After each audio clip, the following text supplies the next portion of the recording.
Salam pemulihan. Gereja Sitri Pemulihan Kupang mempersembahkan Soul Care, renungan untuk memelihara jiwa kita di dalam firman Tuhan. Selamat mengikuti.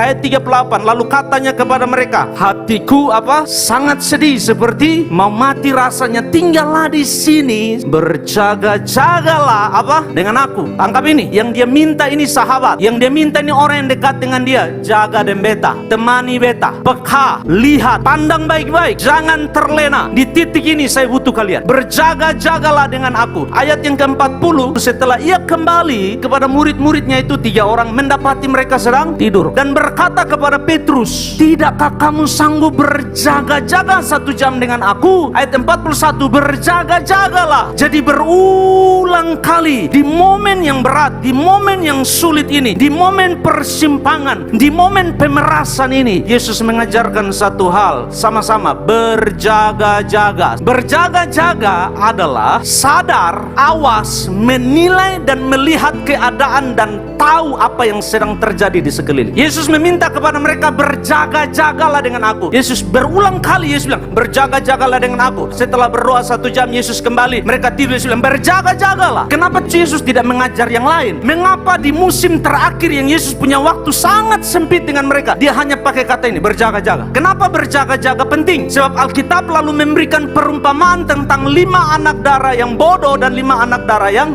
pintar, yang dimana kesalahan terbesar di antara mereka hanyalah tidak berjaga-jaga. Jadi sebelum sesuatu terjadi, siap, itu namanya berjaga-jaga. Kau mencegah, kalau ini terjadi apa yang harus saya lakukan? Apa yang saya lakukan sebagai seseorang yang cinta Tuhan, iring Tuhan, melayani Tuhan, orang Kristen, mengasihi Dia, jemaat Sitri Pemulihan Kupang yang memeluk visi membawa pesan pemulihan di dalam Kristus bagi semua orang. Apa yang saya lakukan kalau musim itu tiba? Prepare. Yang kedua, berjaga-jaga adalah menunggu, menanti dan memperhatikan sanggup atau tidak. Jadi berjaga-jaga bukan pasif, bukan duduk, lihat, komen, menghakimi, menilai. Bukan. Berjaga-jaga adalah prevent, saudara prepare, lalu saudara mulai memperhatikan. 10 orang ini diberi tanggung jawab menunggu. 5, Alkitab bilang bodoh. Saya hanya kutip dari Alkitab. Mereka tidak siap, mereka tidak berjaga-jaga, minyak di lampunya habis, dan dalam keadaan itu Bapak Ibu Saudara, dia tidak mengisi minyaknya, dia bikin susah orang. Bagi sedikit menarik, sebab 5 yang pintar karena berjaga-jaga, karena siap, dia tidak mau membagi sesuatu yang sedang bicara hidup mati. Ini sedang bicara iman, ini sedang menunggu mempelai. Saudara tahu artinya sedang menunggu Yesus. Lampu saya sedang menyala, iman saya harus tetap kuat, ibadah saya harus tetap kuat, pengiringan saya harus tetap kuat. Itu yang disebut berjaga-jaga. Saudara memakai logika, saudara memakai akal, lalu saudara mulai, apa yang harus saya lakukan, apa yang harus saya buat. Tuhan memberikan kepada saudara dan saya namanya akal, hikmat. Pakai itu. Di depan kalau saya ambil langkah ini licin, ini langkah kalau saya ambil berbahaya. Tetapi apa yang harus saya lakukan? Berjaga-jaga adalah saudara mengkalkulasi, menghitung, melihat, menilai, sadar, peka apa yang sedang terjadi dan apa yang harus saya lakukan. Dan dia tidak ada nuansa pasif, nuansanya selalu aktif. Menarik, sebab Yesus di akhir hidupnya, ini yang dia pesan, dia bilang berjaga-jagalah. Bapak Ibu Saudara, berjaga-jaga berarti saudara tidak anggap remeh, tidak anggap ringan sesuatu.